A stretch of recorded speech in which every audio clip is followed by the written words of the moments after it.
All right. Well, hey, thanks for coming to our presentation today. This is the Angular2 plus Ng-Lightning plus Lightning Design System equals Great Apps session. So hopefully you're in the right room. Hi, my name is Gordon Bacchus. I'm a principal software engineer at Spanning by Dell EMC. This is Patricia Schifra. She is a senior software engineer, also at Spanning by Dell EMC. We've both been working on the front end primarily. For many years, we've done all different flavors of JavaScript applications, everything from EXTJS, jQuery, Angular1, now Angular2. We've also done a lot of node development in the back end, so it's basically all JavaScript all the time. We've been doing this for years. We also interact a lot with our designers and our project managers to basically make sure that we're building user-friendly applications. So we've been working together for close to 5 years and have done it for a few years beyond that. So that's how we know about this stuff. Big shout out to Spanning by Dell EMC. Without them, we wouldn't be able to be here today and present. Please go visit them in booth 106 in the Cloud Expo. If you check your App Exchange, you'll find Spanning Backup for Salesforce. It enables you to restore any lost or damaged data in your Salesforce instance. So thanks a lot, Spanning. Go visit them, grab some swag. And now I'm going to hand it off to Patty, and she's going to give us an overview of what we'll be covering today. All right, thanks, Gordon. Can you guys hear me? All right? Good, perfect, thank you. So we'll be covering a couple little things here today. First off, we'll be covering the Lightning Design Framework. Who here is familiar with the Lightning Design Framework? Perfect. And who has used it? All right, great. So we'll be a little light overview on the Lightning Design Framework, and then we'll be going into Angular2, which was just in its final release last month. So who here is an Angular developer? Great, okay. And now who has used Angular2 in some way, shape, or form? All right, cool.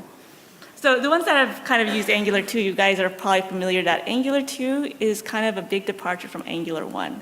So there's a lot of differences. In fact, there was a whole conference this year that was just talking about all the new things that are in Angular2 that are different from Angular1.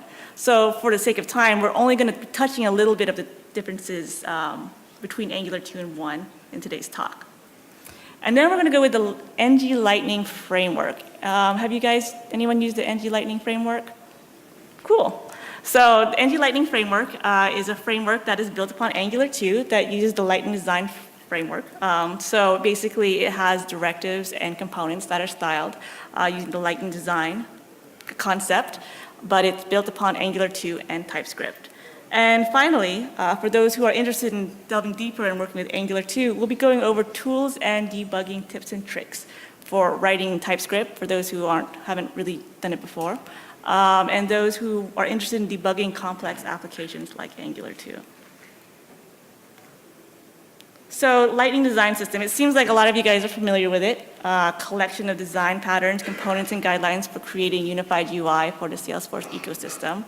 I met a lot of people who are somewhat confused sometimes when I use Lightning, because there's Lightning Experience, Lightning Design, Lightning Apps and Components. And so just a little difference, Lightning Design System is not Lightning Apps and Components, which is completely different. Though it is a UI platform or framework, the Lightning Apps Components are built upon the Aura open source framework and consist of components, JavaScript, CSS, and interact with Apex in the background. So perhaps you all are somewhat familiar with Lightning Design based on a show of hands earlier, but let's go ahead and just briefly look over the guidelines. Those who have done material design with Google, right, the basic new UI language that kind of helps provide a seamless user experience, that's what Salesforce Design System is. And it provides the framework, which is kind of like Bootstrap, gives you a nice CSS that allows you to integrate and use the Salesforce Design System without engineering your own. And there are lots of places you can start using it right now. So for Visual Force, you can use it just wrapping it into your own custom scope CSS. It is already built into Lightning, I believe. So if you're writing and creating Lightning applications, who here is a Lightning components developer? All right. Okay, that's pretty good. It's already available. Anyone here do iOS? 2, 3. Okay, cool. So for the iOS developers, they have a pod, which is really cool. So it has a Cocoa pod for iOS developers that allow you to use the Lightning design system there. And that provides icons, fonts, helper classes, and colors. So, and I thought this was really cool on the system is that if you want to go ahead and just create your own static app and deploy it to Roku, this is a really cool tutorial on how to do it in a couple minutes, really. So I highly recommend that if you're new to the Lightning design system. So we all kind of have a brief overview of the Lightning design system. Gordon's going to go ahead and talk a little bit about Angular2. Thanks, Patty. So I want to start with my own Angular2 story. We've been building Angular applications for a couple of years. It really dove deep, understood all the ins and the outs of the digest cycle and how the templating works and two-way data binding. And I was like, oh, cool, Angular2's out. I'm going to go take a look. This was in the early release days. Let's go look at the code. And I remember opening it and scanning the file and having no idea how any of this worked. So that's kind of a preparation for what Angular2 looks like compared to Angular 1. And I also wanted to point out that, like Patty mentioned earlier, we spent an entire week learning about Angular2 earlier this year, so we can't really give you a deep dive into all the specifics of Angular2 today, so we're just going to touch the tip of the iceberg. Okay, as I mentioned, first and foremost, Angular2 is not Angular 1.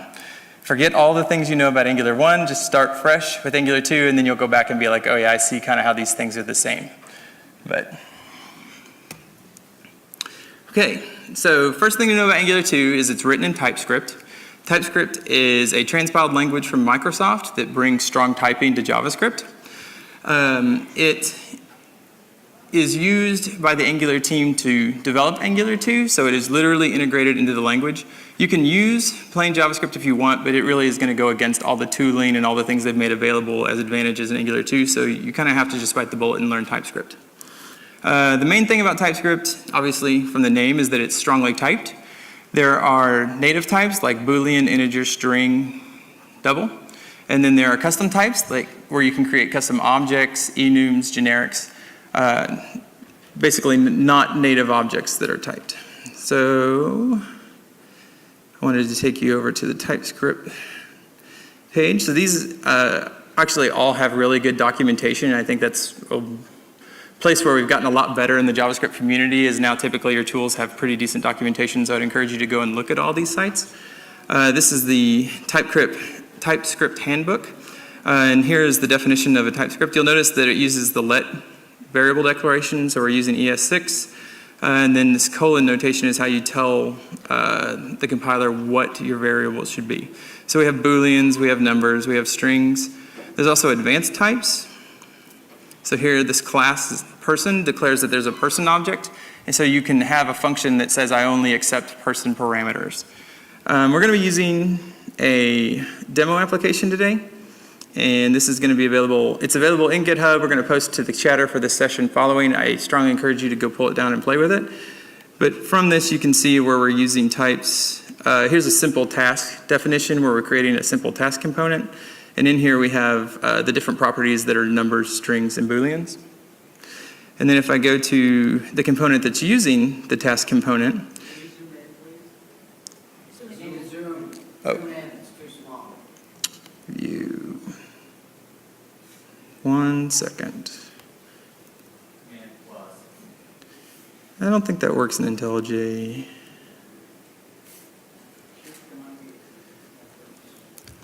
Wake up. Well, we're gambling, folks, and I lost. There we go. All right, so is that better? Okay, awesome. So now you can see in here that we have these types that are defined that are more like the task. The task was the thing that I showed you previously.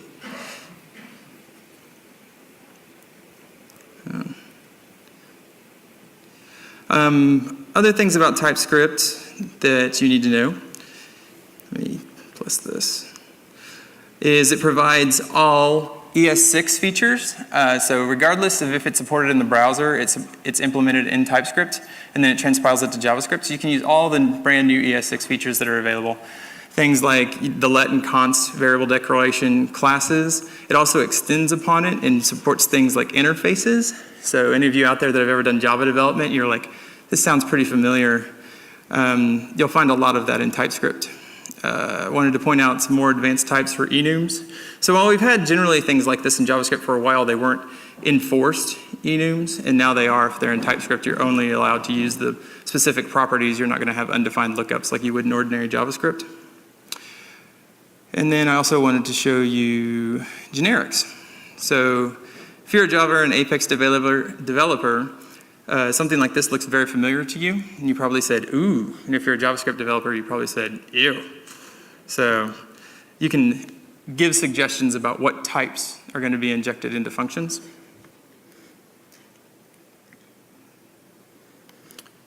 And the question you might be asking yourself is, why do all this? Why are we doing all this to normal JavaScript? And one of the main things that I understand was the reason for doing it was to enable advanced tooling. So now as you're developing using an IDE, it can fully understand the contracts between your functions and the variables that should be provided and how things are constructed.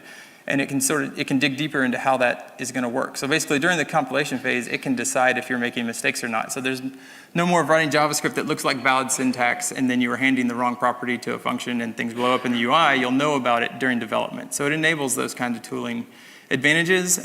Visual Studio Code and WebStorm are two different IDEs that I'll be digging into later.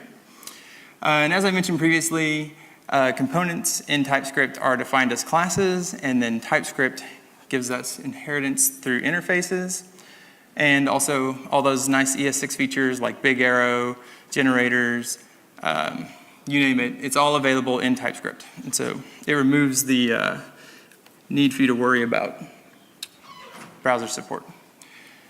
All right, so Angular2 specifics, and I wanted to highlight that one of the hardest things whenever you first start developing this is understanding what's TypeScript, what's Angular2, what's ES6, and so I just wanted to point out a couple of the main features of Angular2 that you'll need to understand for starting up with this application. The first one is dependency injection. Who here is familiar with dependency injection? Yeah, it's been around a while now. I think we've all done something with dependency injection. It was one of the main features in Angular1 that made it attractive as a web application framework. It has changed just a little bit between Angular1 and Angular2. In Angular1, it was all about just the names that you provided for your different modules. And now in Angular2, we actually use the ES6 import keyword. This is not supported in any of the browsers, but fortunately, TypeScript to the rescue. So you take one part import, and then you provide it to the constructor of your component.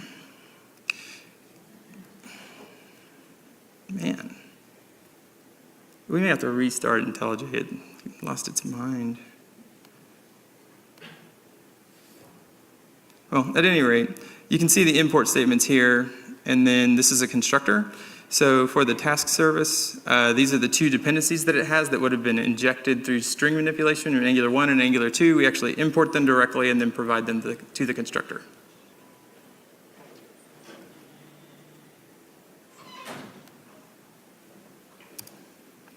The next piece of Angular2 that's going to look really familiar to you if you're an Angular developer are templates.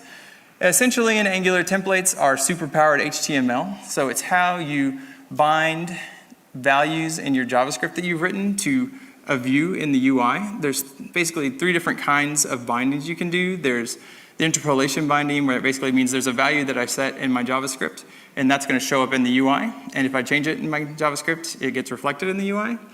There's event binding, where basically I want to say if there's an element in the UI where you want to interact, it does a mouse over, it does a click, and you want to tie that to executing something in your component, you use the parens and you make an event binding from the UI directly to the JavaScript. And then the third way is the two-way data binding, and this is one of the more interesting cases. This is essentially where if something changes in the JavaScript, it gets reflected in the HTML, and if something changes in the HTML, it gets reflected in the JavaScript. You see this typically in like form elements so that you can load data from the server, pre-populate your form based off of just a JavaScript object, and then as the user manipulates it in the UI, you also see that change reflected in your code. Once again, the Angular2 documentation is really good. This is from the guide, and I find myself revisiting this page a lot, especially as I'm switching back and forth between Angular 1 and 2, because I kind of forget the exact syntax rules. And this just sort of lays it out, so I wanted to bring it to your attention that on the template syntax page of the guide, it sort of lays out exactly how you do data binding in templates. So you can see the one way from the data source, essentially JavaScript to the UI, from the UI to the JavaScript, and then two-way data binding.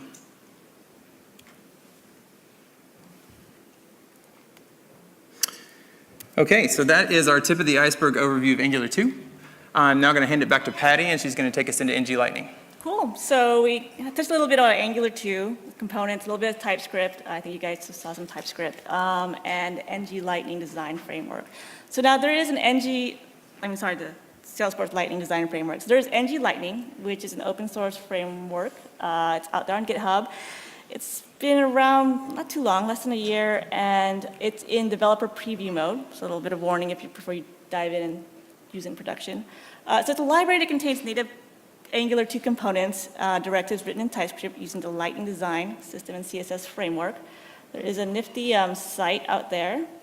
So even though it's kind of in its infancy, it really has a lot of components that are already available. That includes badges, breadcrumbs, tabs, date pickers. So if you're familiar with, let's see, Angular UI or Angular Strap, anyone use those? This is kind of similar, but it's for Angular 2 and Ng-Lightning.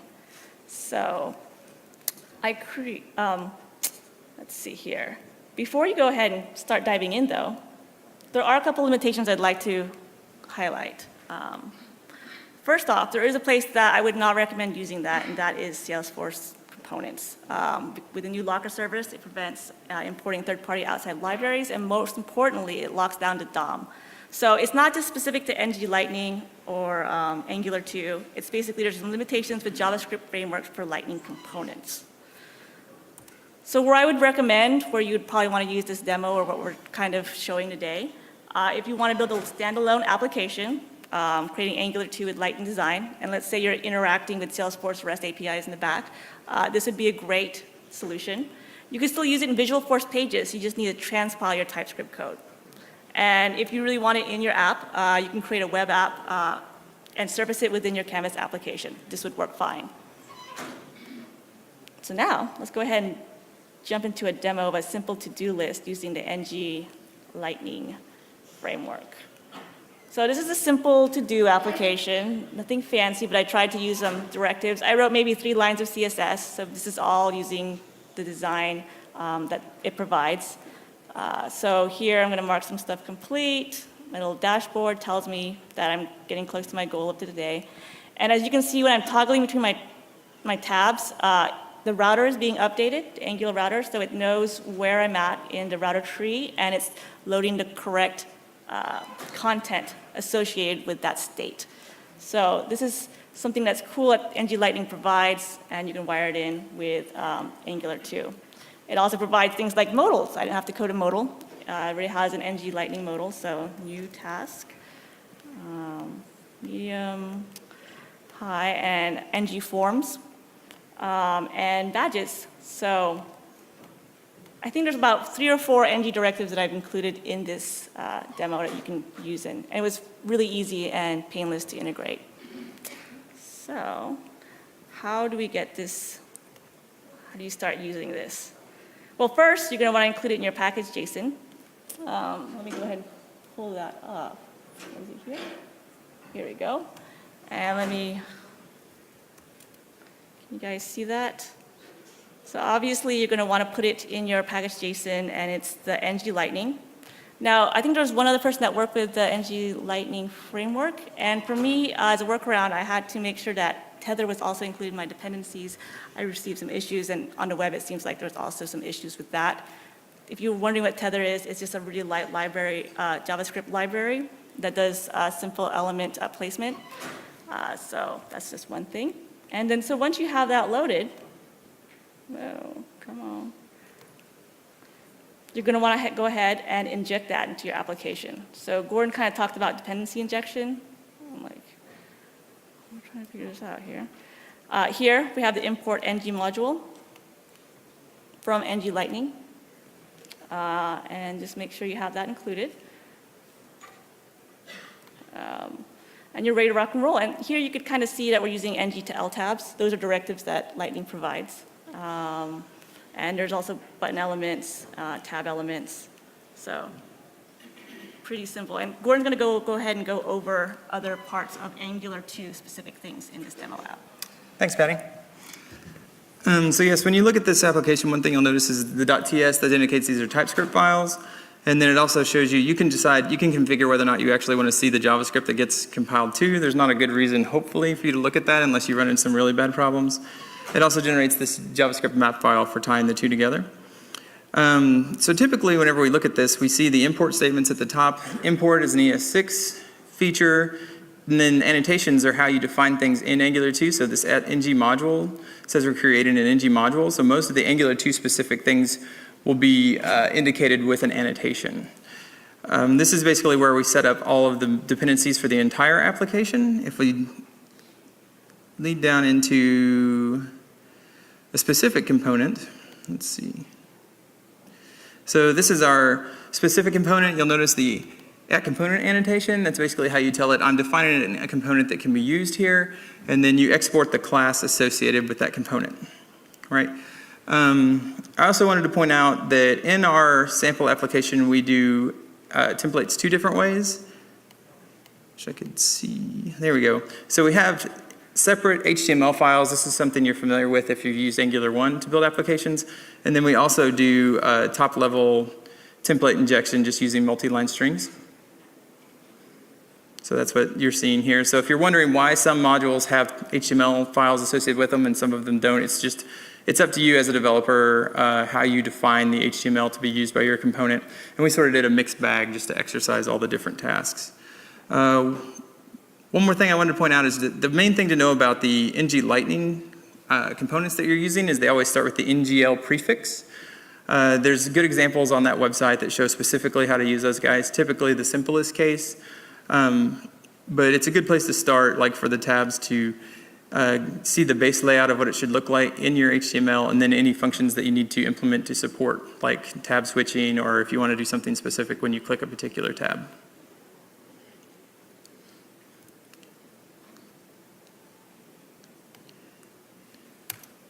Okay, so that's a high-level overview, and I will reiterate that I really hope that if you want to learn about Ng-Lightning, you want to learn about Angular2, go out to GitHub, pull down the project. It should build really simply. There's a node dependency, so you will have to have node installed on your laptop, but other than that, there's no other dependencies. Everything takes, depending on your network, a couple of minutes to pull down at the most, and then everything should just compile and start working. So when you're doing that and you change something and it doesn't work, you're going to need to know how to debug. So in traditional JavaScript world, we set breakpoints in the Chrome developer console, or we put console statements in our JavaScript to kind of spit out when things are happening. And now the Angular team has provided a tool called Augury. It's basically an extension of the Chrome developer tool, and it provides specific Angular2 views into the application that's running. It has an understanding of how to show you what properties are defined on components, as well as what the dependency injection tree looks like, and then it also provides a router tree, which if you've ever built Angular applications, you know one of the most difficult things can be that you have a router problem. It's really hard to dig into why that's happening. So this is Augury installed into the Chrome developer tools. They use this little half moon icon. And you're going to do this a million times where you click it and you expect it to do something, but it never does. It's just in the list of available tabs. There's 3 different views. So the hybrid view will show you mixed elements and Angular components. So here we can see standard like list elements, and then we can see specific NGL components. So this is how you can, like if you're looking for a particular problem, you have one of these things that isn't rendering correctly, you can see that it highlights in the HTML page what is being selected. Then when you pick it, it shows the injection graph as well as properties associated with that component. And unfortunately, when Angular2 released a month ago, we updated our demo application and the router tree quit working. So I'm sure that they've already fixed this, but we haven't touched anything since we got everything working, so I was going to go over here. This is the Augury application in the Chrome Web Store, and it has a good example of what the router tree looks like. So when your application is running, especially if you have multiple states or different routes that you need to support, this can really help you dig into why particular routes are loading, what were the properties set whenever that route loaded. And so it's kind of a next level route debugging for your Angular application. I found it very useful when it was working. Okay, next, the tools that we used when developing this application. Visual Studio Code, provided by Microsoft, the maker of TypeScript, so it really understands TypeScript very well. It's free, which is a big highlight. It is very lightweight, so I would call it somewhere between Sublime Text and a fully blown Eclipse or IntelliJ editor, so it's somewhere in the middle. One of the most powerful features that it has is it has these extensions, so you can import other users' extensions to be used during your Angular development, and a lot of those Angular2 extensions were put there by the folks developing Angular at Google. So you get some really useful extensions, like if you're creating a new component, it will inject all the boilerplate code for you, and then you just sort of fill in the pieces that you really care about. And that's actually what we ended up demoing in today. We switch on and off between this and IntelliJ, and IntelliJ is sick right now, so I'm going to avoid that. But that is usually our editor of choice. WebStorm is the web application specific IDE. It also understands TypeScript. The downside is it is not free. It works really well for all things JavaScript though. If you have unit tests, if you're writing Angular tests and you want to execute those in your IDE, IntelliJ understands all that and gives you really standard feedback for how your unit tests are working. It understands CSS, you can customize it fully. And then one of the main reasons that we use it is that there's actually the next level version's IntelliJ IDEA, and that supports all language sets. So we develop Java applications, we develop Python, whatever. We can use IntelliJ, and it sort of understands everything and keeps everything on a common playing field for writing code. All right, so I'm now going to hand back to Patty. She's going to give us a summary and resource overview.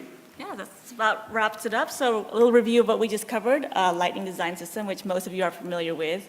We offered a little bit of differences for the Angular 2, new features, so primarily TypeScript, the new syntax for binding and actionable things and templates. We did cover the Ng-Lightning framework, which is pretty much in a dev preview mode, but it is built on Angular 2, uses TypeScript, and integrates the Lightning Design System, where you can use it, web apps, Visualforce, Canvas. Where we don't recommend using it, Lightning components. And then we covered some tools and debugging tips on how to debug an Angular 2 application and some really good IDEs that cover TypeScript development. So resources, NG2 Quick Start Guide. This is the best way to start if you haven't really checked Angular 2 yet. And we highly recommend the Angular 2 to NG2 tutorial, which really goes on a step-by-step process and introduces you to a lot of new things that Angular 2 has, and I mean a lot of new things. And so they touch on routers, they touch on dependency injection, templating, a lot of the new things out there, really good. There's the link to the augury tool that Gordon demoed, which is really cool, especially when if anyone's ever tried to debug single-page applications, it can be quite challenging. And some links to IDEs that will really come in handy, especially if you start coding in TypeScript, you're going to start seeing the benefits of what it provides in terms of writing maintainable code. So, anyone have any questions?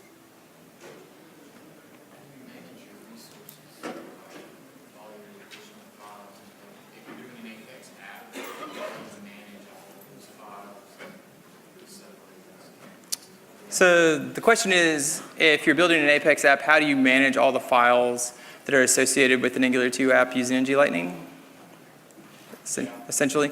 So personally, I would probably keep that project outside of the Visualforce page and allow it to build individually, and then you have to like import the built files into your Visualforce page. So it might be a static resource that you just use in-app to load those resources. It's sort of, that puts a little bit of hoop jumping between like actually testing in Visualforce versus testing the app outside, but I think there's a lot of different ways to solve that, but I haven't had to deal with it specifically. So what I'm hearing is, like, I've done Angular 1 app instead of the work page, so I can have a page layout with a section of the work page, a whole Angular 1 app.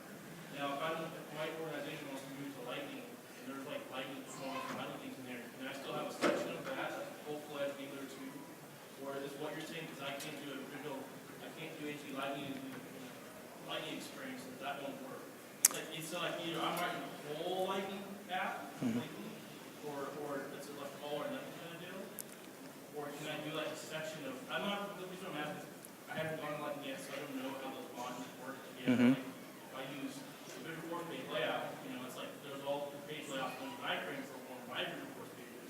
So how does the Lightning, can I do a section of like my own Lightning Angular 2 app and using Ng-Lightning on one piece of the puzzle of the whole page in the Lightning thing? Is that possible? So yeah, the question is whether or not you can have one section of Angular 2 running inside a Lightning application. And yeah, the problem there is that whenever they release the locker service, are you familiar with that? So in the summer release, I think, they enabled the locker service, and basically it was a security measure to lock down web applications specifically associated with Lightning components and applications. And so basically it took the standard JavaScript APIs you expect to be available in the browser, and it locked them down. So you can no longer directly access DOM content using the get element by ID or anything like that. There's like a limited subset of things that are available. And so what that breaks for us trying to use things like Angular 2 is that Angular 2 expects all the standard JavaScript stuff to be there. And when it's not, it just doesn't work. So yeah, the recommendation moving forward has been that if you're going to build Lightning components, you basically need to use the standard Lightning setup. And you can use third-party dependencies that are doing very simple, like JavaScript-only manipulation, but anything that interacts with the DOM is basically off limits. Even if there's no way to have like a visual force page I like things that way it's own DOM. Probably not. Yeah. Yeah, I think Visual Force, as long as you're not loading Lightning components into Visual Force, I think you'll be okay.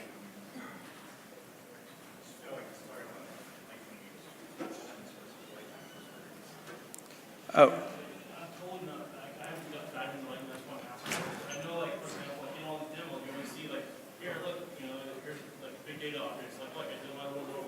I go here, there's a count, well, it has the count on the left menu, and, you know, that, but sometimes you can also write your own piece on that page with your own Lightning component or item. And I'm wondering if that could be your in the course, that whole section of yours.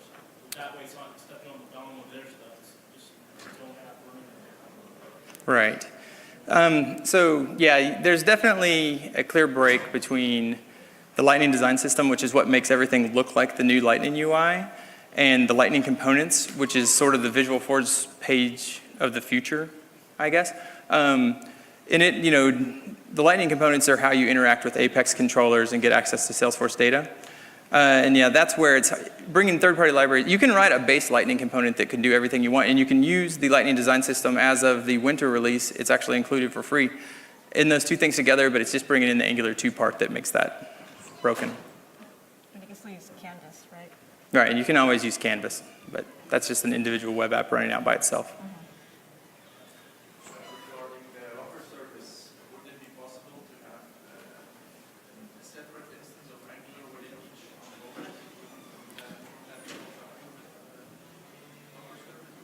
locker? So the question is, with the locker service, are you able to have a separate instance of Angular in each component? And you totally are.